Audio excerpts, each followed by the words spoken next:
This is Vinod sir, and today we are going to start the second part of topic depreciation and 11th commerce का सबसे important topic है depreciation. So in first video हमने क्या सीखा था? Methods of depreciation, introduction था depreciation का उसमें, फिर मेथड्स थे डेप्रिसिएशन के, और हमने देखा था मीनिंग और डेप्रिसिएशन में कैसे रिड्यूसिंग बैलेंस मेथड में कैसे डेप्रिसिएशन चार्ज करते हैं और फिक्स्ड इंस्टॉलमेंट मेथड में कैसे डेप्रिसिएशन चार्ज करते हैं। आज हम देखेंगे पार्ट 2 में अकाउंटिंग ट्रीटमेंट फॉर डेप्रिसिएशन, जो कि सबसे इंपॉर्टेंट पार्ट इसका है। तो लेट्स स्टार्ट। सबसे पहले हम देखेंगे journal entries.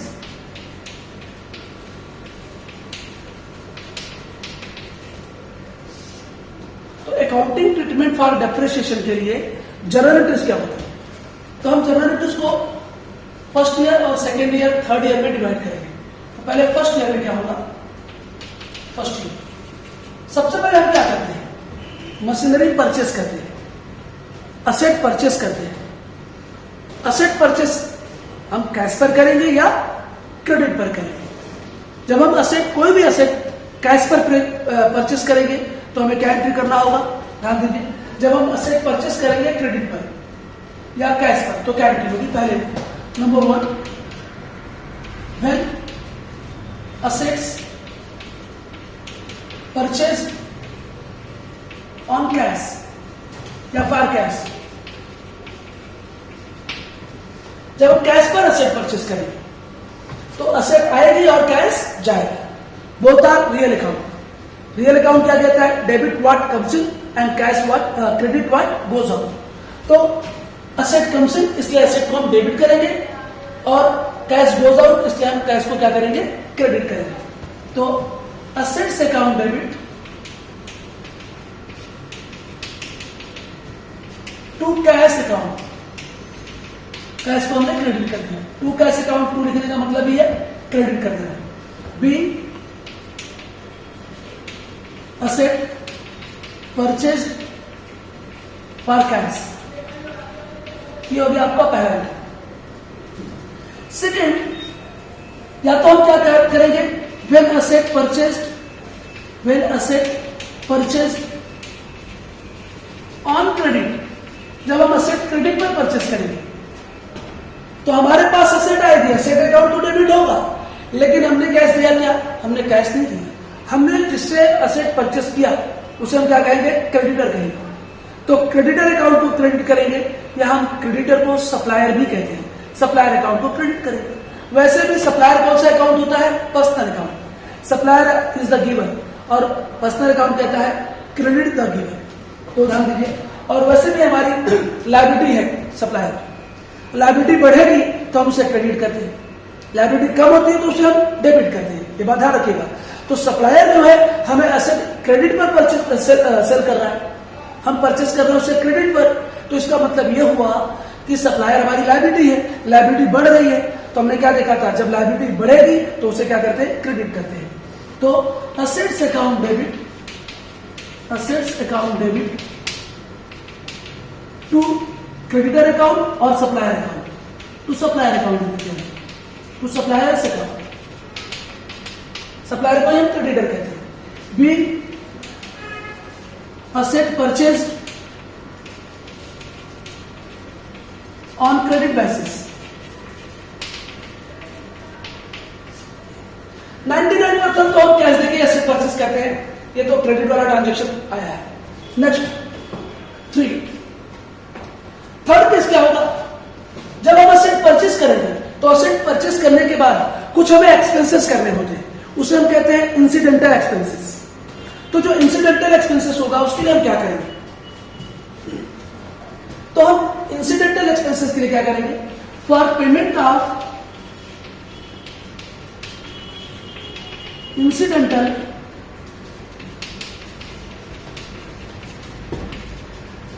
expenses। Incidental expenses कौन से एक्सपेंसेस? जब हम कोई भी एसेट परचेस करते हैं तो जैसे हमने रख दिया installation charges, installation charges, wages paid on installation of machinery, या फिक्सेशन चार्जेस, ट्रांसपोर्टेशन चार्जेस, ये सारे चार्जेस जो होते हैं वो इंसिडेंटल चार्जेस होते हैं। जैसे मैंने कोई मशीनरी परचेस किया और मैं उसे जब तक अपने फैक्ट्री तक ला रहा हूं उसके बीच में मैंने ट्रांसपोर्टेशन खर्च किया, किसी एक्सपर्ट को बुलाया, टेक्नीशियन को बुलाया और हमने उसको इंस्टॉलेशन चार्जेस दिया, मशीनरी को इंस्टॉल करने का चार्जेस। तो ये जो सारे खर्चे होंगे वो कॉस्ट ऑफ मशीनरी में शामिल कर दिए जाते हैं। जैसे मैंने पार्ट 1 वीडियो में लिख के बताया था कॉस्ट ऑफ असेट या ओरिजिनल कॉस्ट ऑफ असेट, उसके अंदर मैंने फार्मूला दिया था कि कौन कौन से चार्जेस को हम इंसिडेंटल चार्जेस कहेंगे, तो आप पार्ट 1 वीडियो देख सकते हैं। तो ये जब खर्चे होंगे तो उसके लिए क्या होगा, वो असेट में शामिल हो जाएंगे खर्चे, इसलिए असेट से काम डेबिट टू कैश अकाउंट, ये खर्चा हुआ हमारा कैश गया, B payment for incidental expenses. तो इंसिडेंटल एक्सपेंसेस के लिए जो भी हम पेमेंट करेंगे वो जो खर्च होगा वो मशीनरी के कॉस्ट में इंक्लूड हो जाएगा, असेट के कॉस्ट में इंक्लूड हो जाएगा। तो ये देखो फर्स्ट एंट्री, तो ये ज्यादातर होता है ये केस और ये केस, क्रेडिट वाला ट्रांजेक्शन थोड़ा कम होगा। इसके बाद नेक्स्ट हम क्या करेंगे, फोर्थ एंट्री। फोर्थ केस क्या होगा, when depreciation charge on asset. तो when depreciation charge on asset. अब हम असेट पर डेप्रिसिएशन चार्ज करेंगे फर्स्ट ईयर में। जब असेट पर डेप्रिसिएशन चार्ज करेंगे, जब हमारी असेट डेप्रिशिएट होगी तो इसका मतलब होगा जितने रुपए हम डेप्रिसिएशन चार्ज करेंगे असेट पर उतने रुपए से असेट की वैल्यू कम हो जाएगी, और जब असेट की वैल्यू कम होगी तो उतने रुपए की असेट हमारी चली जाएगी। असेट आती है तो उसे डेबिट करते हैं, जब जाती है तो उसे क्रेडिट करते हैं, सिंपल बात है। तो हम डेप्रिसिएशन चार्ज कर रहे हैं तो depreciation account debit, depreciation account debit to assets account, तब असेट को क्रेडिट कर देंगे। कितना अमाउंट चार्ज करेंगे उस पर, उतने अमाउंट से असेट को क्या करेंगे, क्रेडिट कर देंगे। B depreciation charge non narration. और फिफ्थ केस क्या होगा, at the end of the year, at the end of every year, this is the rule, we have to transfer the amount of depreciation to profit and loss account. So when amount of depreciation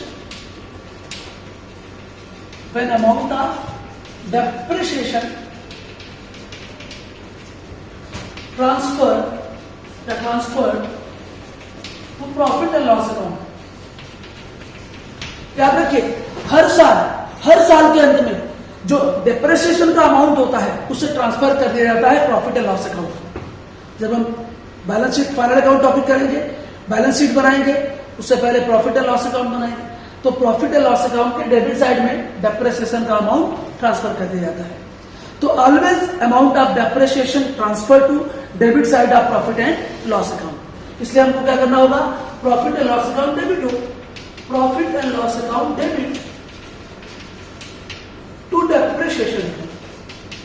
depreciation account. ये process हुआ आपका पूरा। Being amount of depreciation transfer to P&L account, ये देखिए profit and loss account को transfer होती है। तो ये 5 एंट्री बहुत कंपल्सरी एंट्री। पहला एंट्री क्या हुआ, देखिए ध्यान से, आपने क्या किया, असेट आपने कैश पर परचेस किया तो उसकी एंट्री हुई।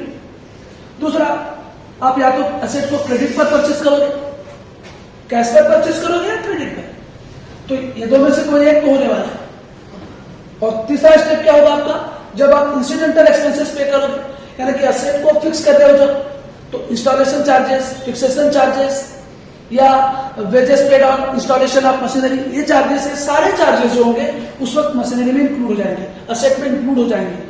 तो ध्यान दीजिए यहाँ पर इस एंट्री के बाद ये एंट्री होगी या इस एंट्री के बाद एंट्री होगी, दो में से तो कोई एक एंट्री होगी।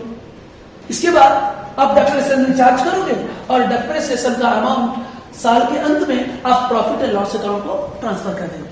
बस यही 5 एंट्री मेन है फर्स्ट ईयर में। इसके बाद सेकेंड ईयर में क्या होगा, सिर्फ ये 2 एंट्री होगी। अगर कुछ नहीं किया असेट का है, अगर असेट सेल और परचेस नहीं किया है तो सेकेंड ईयर में सेम एंट्री होगी। थर्ड ईयर में क्या होगा कि असेट सेल या परचेस किया जाएगा। तो देखिए अगर मैं अगर यहां पर बात करूं, ये तो फर्स्ट ईयर की 5 एंट्री होगी, अच्छी तरह नोट कर लेंगे आप। तो अच्छी तरह नोट आप कर लीजिएगा ध्यान से। ओके, तो मैंने फर्स्ट ईयर में 5 एंट्री बना दी। देखो ये 4th और 5th एंट्री को मैं सेकेंड ईयर के लिए करें। तो सेकेंड ईयर में क्या करेंगे आप, अगर असेट परचेस नहीं किया है, सेल नहीं किया है, तो सेकेंड ईयर में क्या होगा, पहली एंट्री और दूसरी एंट्री। मतलब सेकेंड ईयर में नॉर्मली आप क्या करेंगे, when depreciation charge on asset, तो ये एंट्री होगी, depreciation account debit to asset account. और क्या करेंगे, अमाउंट ऑफ डेप्रिसिएशन को प्रॉफिट एंड लॉस अकाउंट में at the end of the year transfer कर देंगे। तो when amount of depreciation transfer to profit and loss account, तो एंट्री क्या होगी, profit and loss account debit to depreciation. तो ये सेकेंड ईयर का हो गया। अब हम थर्ड ईयर में क्या करेंगे, ध्यान दीजिए। थर्ड ईयर में सपोज दैट असेट को सोल्ड किया जा रहा है, तो असेट सेल करने पर प्रॉफिट होगा या लॉस होगा। क्योंकि असेट सोल्ड करने से पहले मान लिया थर्ड ईयर में at the middle of the year asset sold कर रहे हैं, या मान लिया थर्ड एकेडमिक ईयर में कोई असेट है जिसे केवल 3 महीना यूज किया गया, या 6 महीना यूज किया गया, या 9 महीना यूज किया गया और उसके बाद बेचा गया, या साल के अंत में बेचा गया। तो जाहिर सी बात है जितने पीरियड तक उस असेट का इस्तेमाल होगा थर्ड ईयर में या फोर्थ ईयर में, किसी भी ईयर में, अभी देखो सेकेंड ईयर में या थर्ड ईयर में सेम एंट्री रहेगी। जब तक कि असेट को सेल या परचेस नहीं किया जाता है तब तक तो ये सेम एंट्री 2 रहेगी। अगर असेट को सेल और परचेस किया जा रहा है जिस साल में, उस साल में करना क्या होगा, पहले तो पहली एंट्री होगी डेप्रिसिएशन चार्ज,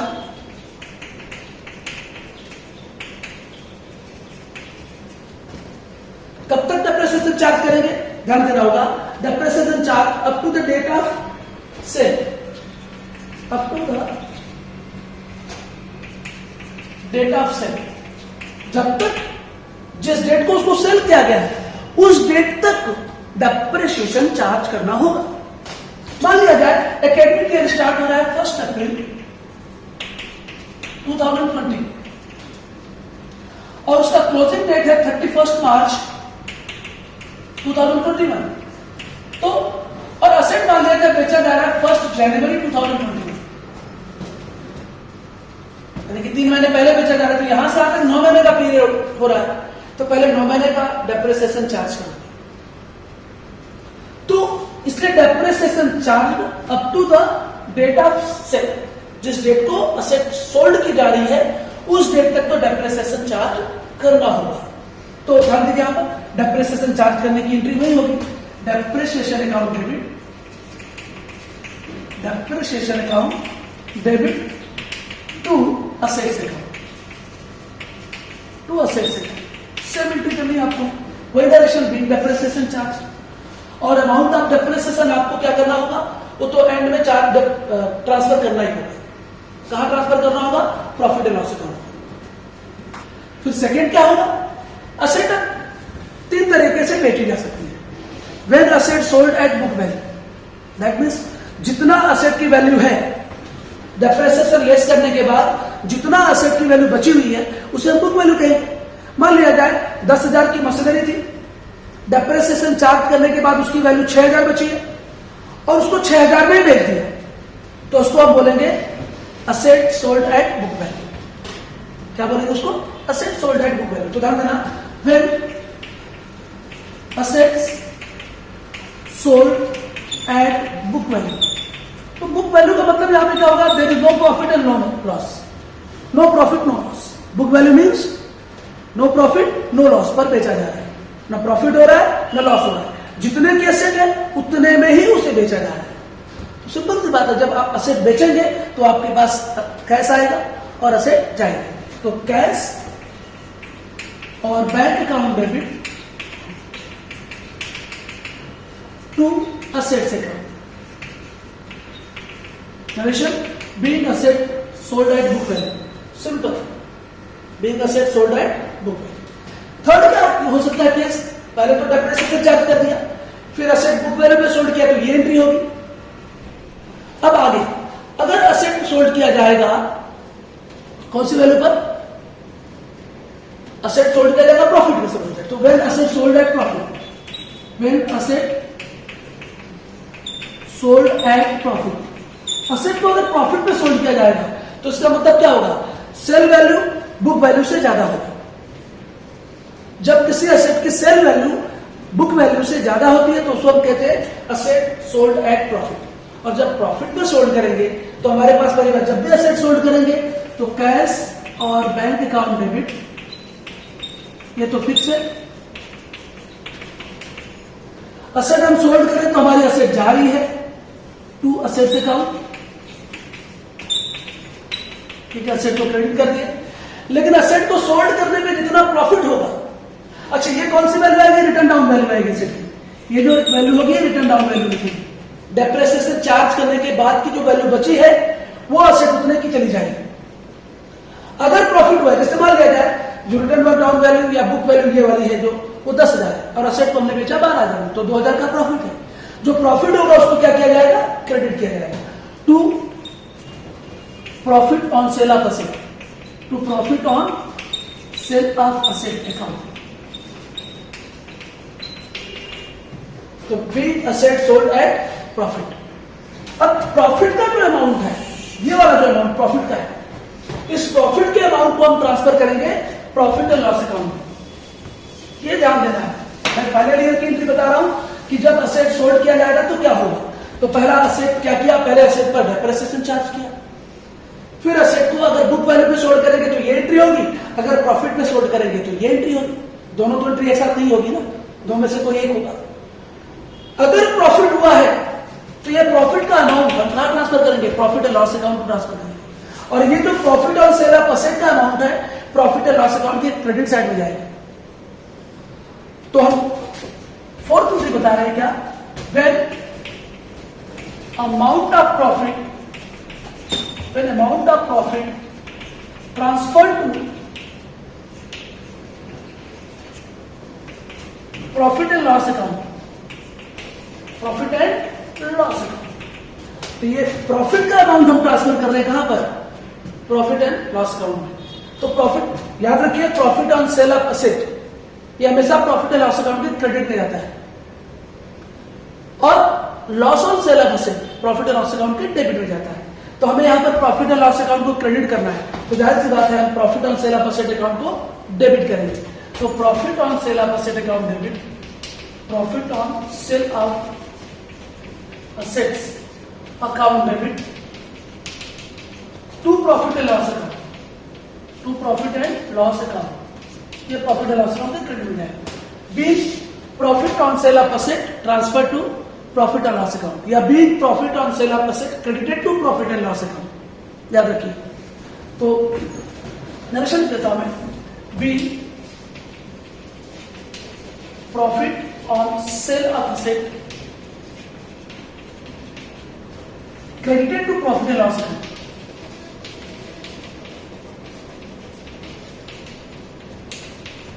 तो याद रखिएगा profit on sale of asset profit and loss account के क्रेडिट पे चली जाती है, नोट करिए। फिर मैं नेक्स्ट बता रहा हूं। नाउ फिफ्थ केस क्या हो सकता है भाई, पहले एसेट को बुक वैल्यू पे सोल्ड किया, फिर एसेट को प्रॉफिट पे सोल्ड किया, तो ये एंट्री हुई और प्रॉफिट का अमाउंट ट्रांसफर करने की एंट्री। इसके बाद हो सकता है भाई एसेट सोल्ड करने पे लॉस हो, तो when asset sold at loss, when assets sold at loss, भाई अगर लॉस पे सोल्ड करेंगे एसेट को तो क्या होगा, जाहिर सी बात है सोल्ड करेंगे पैसा तो आएगा, तो कैश और बैंक अकाउंट डेबिट,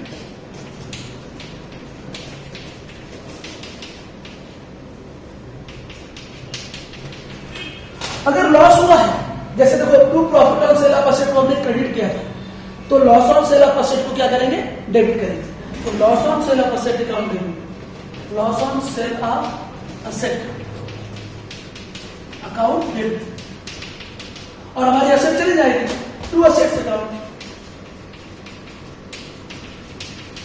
तो लॉस कब होगा, जैसे मान लिया जाए डेप्रिसिएशन चार्ज करने के बाद एसेट की वैल्यू 10,000 है और 10,000 वाली एसेट को हमने बेच दिया 8,000, तो 2,000 का क्या हुआ? लॉस हुआ।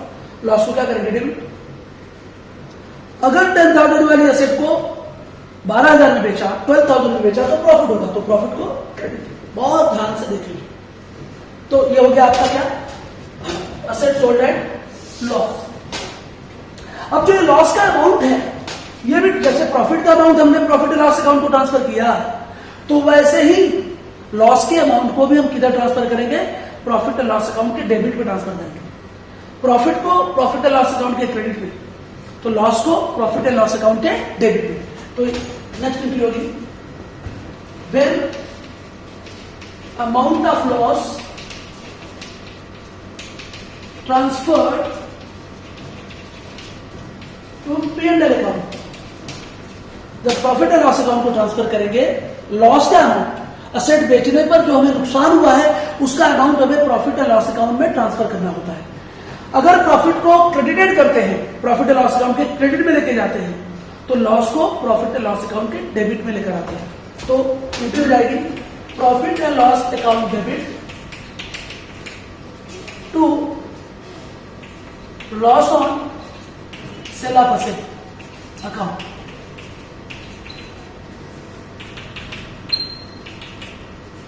ये हो गई being loss on sale of asset debited to profit and loss account. जैसे यहां पे था credited to profit and loss account, तो यहां क्या लिखेंगे? Being loss on sale of asset debited to profit and loss account. तो ये सारे इंटरेस्ट तो अच्छी तरह से देखिए। अच्छा, एक बात बता देता हूं मैं, सेल करते समय जिस डेट को एसेट सोल्ड किया वहां तक का डेप्रिसिएशन, उसके बाद एसेट को सोल्ड करेंगे बुक वैल्यू को, तो यही पे कहानी खत्म हो जाएगी। अगर इसमें नहीं किया है, प्रॉफिट में सोल्ड किया है, तो ये दोनों केस, अगर लॉस पे सोल्ड किया तो ये दोनों केस। तो मैक्सिमम 1 2 3 या 1 2 मिनिमम 1 2 3 या 1 2 3, तो तीन ही बातें होने वाली। डेप्रिसिएशन चार्ज करो, या तो एसेट को नो प्रॉफिट नो लॉस पे सोल्ड करो तो टेंशन ही नहीं, प्रॉफिट पे सोल्ड करोगे तो ये दोनों केस, लॉस पे सोल्ड करोगे तो ये दोनों केस। तीनों केस तो एक साथ नहीं आएगा ना, तो तीन एंट्री में मैक्सिमम हमें याद रखना है। तो ये फर्स्ट ईयर की एंट्री, सेकेंड ईयर की एंट्री और थर्ड ईयर की एंट्री के बेस पर बड़ी आसानी से आप इसकी लेजर अकाउंट समझ लोगे। तो मैं थोड़ा सा फॉर्मेट बता देता हूं आपको एसेट अकाउंट का, या किसी भी प्लांट या मशीनरी अकाउंट का फॉर्मेट बता देता हूं। तो किसी भी एसेट अकाउंट का फॉर्मेट कैसे बनाएंगे? तो सिंपल बाय फॉर्मेट, जैसे जस्ट जैसे लेजर अकाउंट, हमने लेजर टॉपिक पढ़ा है, सेम वैसे date particular JF amount rupees, date particular JF amount rupees. ये होगा आपका left hand side debit side और right hand side credit side. एकदम जस्ट ऐसा ड्रॉ करके आपको देखना है। तो पहला होगा डेट कॉलम, दूसरा होगा पर्टिकुलर कॉलम, फिर जेएफ कॉलम, फिर होगा अमाउंट रुपीज, फिर डेट पर्टिकुलर जेएफ और अमाउंट। तो इस तरह से आपका क्या होगा, ये फॉर्मेट रहेगा जो कि आराम से एक पेज पे ड्रॉ हो जाता है। तो ये रहा फॉर्मेट ऑफ एसेट अकाउंट। अब हम नेक्स्ट पार्ट 3 वीडियो में आएंगे और हम प्रॉब्लम सॉल्व करेंगे। सबसे पहले हम 2 से 3 प्रॉब्लम सॉल्व करेंगे, स्ट्रेट लाइन मेथड या फिक्स्ड इंस्टॉलमेंट मेथड या ओरिजिनल कॉस्ट मेथड। इसके बाद नेक्स्ट हम 3 वीडियोस बनाएंगे जिसमें हम सॉल्व करेंगे reducing balance method, return down value method या डिमिनिशिंग बैलेंस मेथड। तो इस तरह से हमें अगले पार्ट में हम आएंगे और प्रैक्टिकल प्रॉब्लम सॉल्व करेंगे। Till then goodbye. आप अच्छी तरह से देखते रहें और चैनल को प्लीज जिन्होंने सब्सक्राइब नहीं किया वो सब्सक्राइब कर लें। Thank you.